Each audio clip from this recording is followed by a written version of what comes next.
serious negotiations are likely to begin now to avoid a potential trade war between the U.S. and its allies. This is after President Donald Trump signed an executive order just yesterday, setting in motion a plan to implement what are being known as reciprocal tariffs.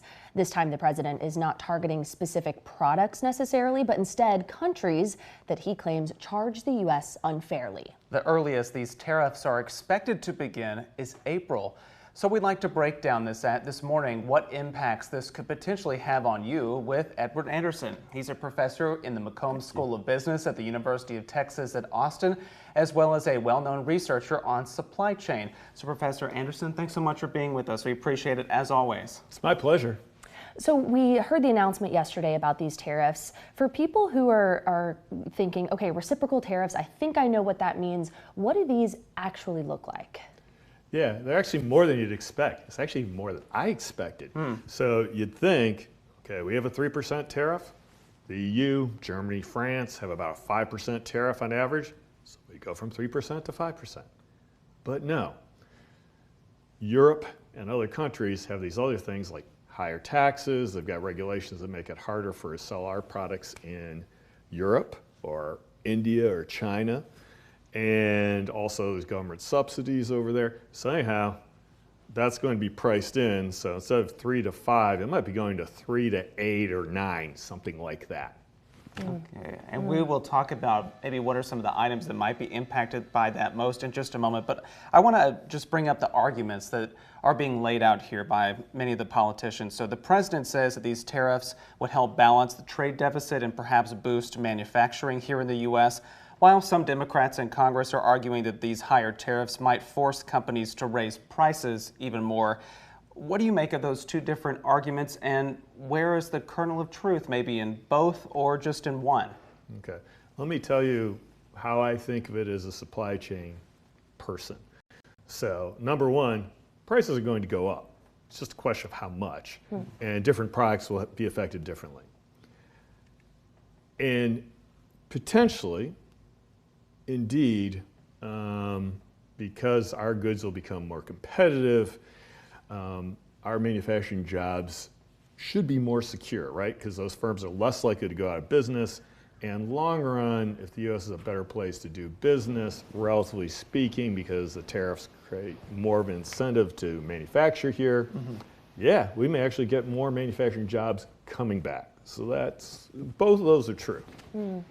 Just have to watch the amount in both places. How That's much absolutely impact to the jobs and how much to the prices. That's absolutely true. Yeah. That's the question. Lots to watch, and that remains to be seen. But we know our folks sitting at home and all of us are really going to be impacted by those prices. Could we see certain items that are more impacted than others? What areas are experts like yourself watching more closely? Okay, so for sure, the things you really have to watch out for are, in any given category, lower priced goods or knockoff goods. So like you go to the drugstore, you buy Zyrtec, costs you $10, brand name Zyrtec. You go and buy Walgreens competitor, it's going to be more like $5, $5.50. And if you add a $1 tariff to the $10 product, they are going to be absorbed that because they've got 50% margin. They can absorb that to some extent, so maybe not so much goes on to the customer. If it's $5.50 and it takes the producer, costs them $5 to produce, and you add $1, no, that all has to go to the customer. So lower end items, and some of those drugs actually include chemotherapy drugs, by the way. So it's scary. And then, so other things that would be affected, clothes. Those are usually from overseas, and they're low margin typically, so they're going to be impacted. Low-end laptops like Acers from China, those will be impacted, whereas MacBooks, not so much, right? And same thing with smartphones. You get a small, inexpensive $50 burner, probably not that's going to be affected a lot.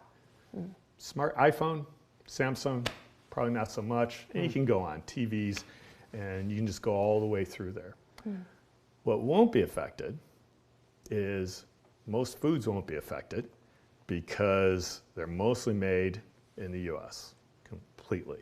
There are exceptions, some fresh fruits and so on, but mostly in the U.S. Bottled water, that's not going to be affected. Interestingly enough, washers, dryers, air conditioners, those are going to be affected much less because they're mostly made in the U.S. Lots to watch there, really interesting. sure. And as you mentioned, not what everybody maybe thought was going to be hit the hardest there. Okay, and of course we will keep following this, and we will no doubt ask for your advice and expertise here in the coming months ahead. So thank you so much, Professor Edward Anderson from UT Austin. We appreciate it. You're welcome. You're too kind. Thank you. Thank you.